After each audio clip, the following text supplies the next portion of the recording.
രാഷ്ട്രീയത്തിൽ അതിവേഗം വളർന്നൊരു നേതാവാണ് രാഹുൽ മാങ്കൂട്ടം. അദ്ദേഹം വളർന്നപ്പോൾ പലരെയും ചവിട്ടി മെതിച്ച് വേദനിപ്പിച്ചാണ് മുന്നേറിയത്.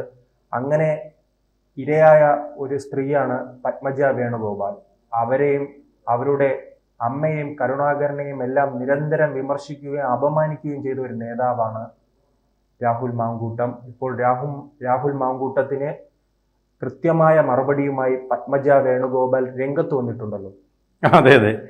അല്ല അച്ഛൻ, നമ്മുടെ നാട്ടിലൊരു ചൊല്ലുണ്ട്, കാരണം അവനെ വീട്ടിൽ കയറ്റാൻ കൊള്ളുകയില്ല എന്ന് പറഞ്ഞു. മറ്റൊന്നുമല്ല, വീട്ടിലെ പെണ്ണുങ്ങളുണ്ട്, സ്ത്രീകളുണ്ടെങ്കിൽ അവരെ പഠിപ്പിക്കും. യാതൊരു മര്യാദയില്ല, ബഹുമാനവുമില്ല.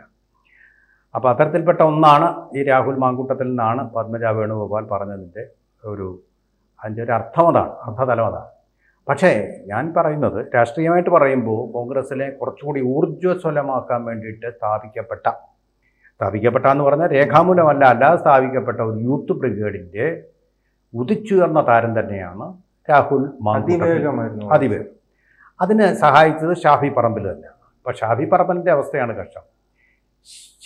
ശിവൻ പാവിയെ തൊട്ടാൽ ശിവനും പാവിയായി തീരുമെന്ന് പറഞ്ഞവരെ ഇപ്പോൾ ഷാഫി പറമ്പിലും പാവിയായി തീർന്നിരിക്കുന്നു. ഇതിൻ്റെ പാപഭാരം ഷാഫി പറമ്പിലിന്മേലാണെന്ന് പറഞ്ഞാൽ വളരെ പ്രക്ഷുബ്ധാവസ്ഥയിലാണ് പാലക്കാട്ടെ കോൺഗ്രസ്.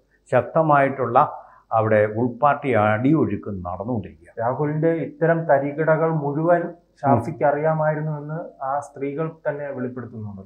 അദ്ദേഹത്തിന്റെ ആ രാസലീലകളെ കുറിച്ചൊക്കെ നല്ല അവബോധം ഉണ്ടായിട്ടും അദ്ദേഹം സ്ഥാനാർത്ഥിയായിട്ട് നിർത്തി എന്നുള്ളതാണ് പ്രതിഷേധത്തിന്റെ സ്വരം കടുക്കുന്നത്. അപ്പോൾ നമുക്കത് വളരെ പ്രധാനപ്പെട്ട ഒരു വിഷയം. നമ്മൾ ഓർക്കേണ്ട ഒരു കാര്യം, കോൺഗ്രസിൽ കുറച്ച് ഊർജ്ജസ്വലത കൊണ്ടുവന്ന നേതാക്കന്മാരാണിത്. പക്ഷേ ഈ ഊർജ്ജസ്വലത ഇവിടെ മാത്രമല്ല, മറ്റു സ്ഥലങ്ങളിലും കൊണ്ടുപോയി എന്നുള്ളത് നമുക്കറിയാൻ വയ്യാത്ത കാര്യമായിരുന്നു. അതിൻ്റെ റിപ്പോർട്ടുകളാണ് ഇപ്പോൾ നാർന്ന റിപ്പോർട്ടുകളാണ് ഇപ്പോൾ പുറത്തു വന്നുകൊണ്ടിരിക്കുന്നത്. PC വിഷ്ണുനാഥ്, അതുപോലെ ഷാഫി പറമ്പിൽ, റോജി M ജോൺ, മാത്യു കുഴൽനാടൻ, അതുപോലെ തന്നെ അൻവർ സാദത്ത് ഇപ്പോൾ കുറച്ച് മൗനത്തിലാണ്, കുട്ടികൾ ഡൗണാണ്.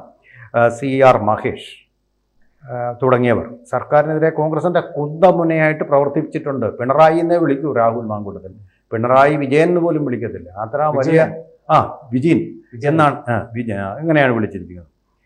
പിന്നെ അതിൻ്റെ കൂടാണ് ഇപ്പോൾ ചാണ്ടിയുമൻ എത്തിയിരിക്കുന്നത്. ഇനിയിപ്പോൾ ഈ നിയമസഭാ സമ്മേളന സമയത്ത് തന്നെ മറ്റൊരാളും കൂടെ വരാൻ പോവുകയാണ്, ആര്യാടൻ ഷൗക്കത്ത്.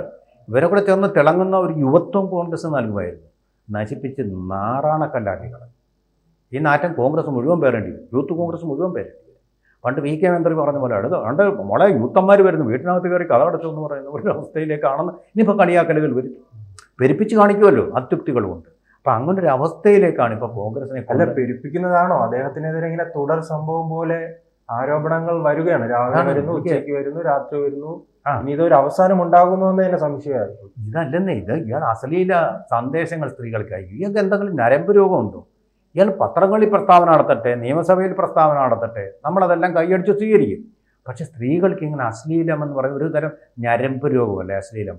നല്ല ശ്ലീലമുള്ള ഭാഷയിൽ, സഭ്യതയാർന്ന ഭാഷയിൽ, പാർലമെൻ്ററി ആയുള്ള ഭാഷയിൽ എന്തുകൊണ്ട് ഇയാൾക്ക് എഴുതിക്കൂടാ അശ്ലീല സന്ദേശങ്ങൾ അയക്കുന്നു? ഇതൊക്കെ റെക്കോർഡറായിട്ട് സ്ത്രീകൾ വെക്കുമെന്നുള്ള അറിഞ്ഞൂടെ? അതുപോലെ ഈ സംഭാഷണങ്ങൾ നടത്തുന്നത് റെക്കോർഡറായിട്ട് തിരിച്ചടിക്കുമെന്ന് എന്തോ നടത്താൻ മനസ്സിലാക്കാനുള്ള ബുദ്ധി പോലും ഇല്ലാത്ത ഒരാൾ ഈ രാജ്യത്തെ എങ്ങനെ നയിക്കും? ഭാവി മുഖ്യമന്ത്രിയായിട്ട് വരാൻ സാധ്യതയുള്ള ആളാണ് അദ്ദേഹം. കാരണം പ്രായം വളരെ കുറവാണ്. നശിപ്പിച്ച് നാറാണക്കല്ല് വെച്ചില്ലേ കോൺഗ്രസിൻ്റെ. വലിയൊരു നിരാശത തോന്നുന്നു കേട്ടോ. ഇപ്പോഴും ആ പെൺകുട്ടി അയാളുടെ പേര് പറഞ്ഞിട്ടില്ല. അപ്പോൾ അതൊരു പരിശുദ്ധമായിട്ടുള്ളൊരു റിലേഷനായിരുന്നു. ഇവിടെ പീഡനമൊന്നും അല്ല നടന്നത്, ബന്ധമാണ്, റിലേഷനാണ്. അത് തമ്മിലുള്ള വ്യത്യാസം നമ്മൾ തിരിച്ചറിയണം. റിലേഷൻ ആയി കഴിഞ്ഞിട്ട് പിന്നെ അതൊരു സംഭവം മാത്രം. പിന്നെ വേറൊരു കുട്ടിയാണ് പറഞ്ഞത് ഇതുപോലെ. ആ കുട്ടിയുടെ പേര് ഞാൻ പറയുന്നില്ല. ഓഫീസിലെ തൻ്റെ ഫോണിലേക്ക് അശ്ലീല സന്ദേശം. നാണമില്ലേ ഇതൊക്കെ? ഇത് പെൺകുട്ടികൾ ഇത് കേട്ടങ്ങ് സുഖിക്കുമെന്നാണോ വിചാരിച്ചിരിക്കുന്നത്?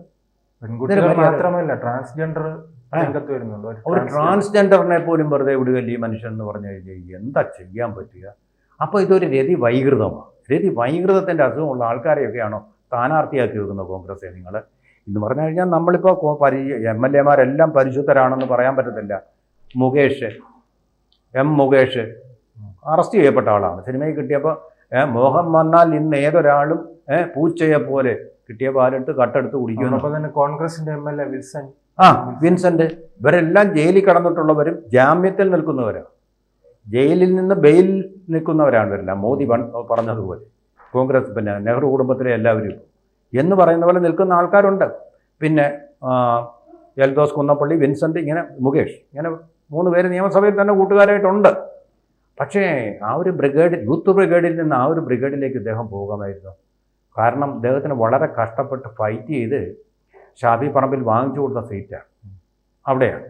എന്ന് പറഞ്ഞാൽ യൂത്ത് കോൺഗ്രസിൻ്റെ പ്രസിഡൻ്റായിട്ട് അദ്ദേഹം വന്നത് ശരിയായ മാർഗത്തിലൂടെയല്ല, വമ്പിച്ച സമ്മർദ്ദം ചെലുത്തിയും വ്യാജ ID കാർഡുകൾ അടിച്ചു പോയി. എന്നിട്ടും പാർട്ടി അദ്ദേഹത്തെ സംരക്ഷിച്ചു. ആ പാർട്ടിയോടൊരു ചെറിയ സ്നേഹം കാണിക്കണ്ടേ? ഈ പെൺകുട്ടികളോട് കാണിച്ച സ്നേഹം പോലെ ഒരു സകലം സ്നേഹം പാർട്ടിയോട് വേണ്ടേ? നന്ദികേടല്ലേ കാണിച്ചത്? അതുപോലെ കരുണാകരനും ആൻ്റണിയും അതുപോലുള്ള ഒരു മുഖം ഇപ്പോൾ കോൺഗ്രസ്സിന് ഇപ്പോൾ ഉണ്ടോ കേരളത്തിൽ? അതിൻ്റെ ക്ഷീണം അനുഭവിച്ചുകൊണ്ടിരിക്കുകയാണ്. ആ കരുണാകരനെയാണ് ഇപ്പോൾ പത്മജ വേണുഗോപാൽ പറഞ്ഞത് വേദനിപ്പിച്ചിട്ടുണ്ടെന്ന്. ഒരു ബഹുമാനമില്ല. പിണറായി വിജയനെ ഇപ്പോൾ പിണറായി എന്ന് വിളിക്കുന്ന ഈ കൊച്ചു പയ്യൻ വന്നിട്ട് പിണറായി, നമ്മളിപ്പോൾ പിണറായി വിജയനോട് വിയോജിക്കുന്നുണ്ട്, അഭിപ്രായ വ്യത്യാസമുണ്ട്. പക്ഷേ ആ പ്രായത്തിലെത്തിയിരിക്കുന്ന ഒരു വയോവൃദ്ധനായിട്ടുള്ള ഒരു മുഖ്യമന്ത്രിയെ അദ്ദേഹത്തിൻ്റെ ഭാര്യയെ അപമാനിക്കുന്നത് ശരിയല്ല. അതൊരു ആര് ചെയ്താലും ശരി, അത് കുടുംബത്തിൽ പിറന്ന ഒരാൾക്ക് ചേർന്ന ഒരു കാര്യമല്ല അദ്ദേഹം കാണിക്കുന്നത്. ആ ഉരുത്തദോഷം ആയിരിക്കും. നിങ്ങൾ പാദപൂജയൊന്നും ചെയ്യണ്ട, പക്ഷേ ഒരു റെസ്പെക്റ്റ് പാർലമെൻറ്റിൽ കാണിക്കേണ്ട ഒരു പാർലമെൻ്ററി മര്യാദ കാണിക്കണം, ഒരു പ്രതിപക്ഷ ബഹുമാനം കാണിക്കുക. അതില്ലാത്ത ഈ പയ്യൻ.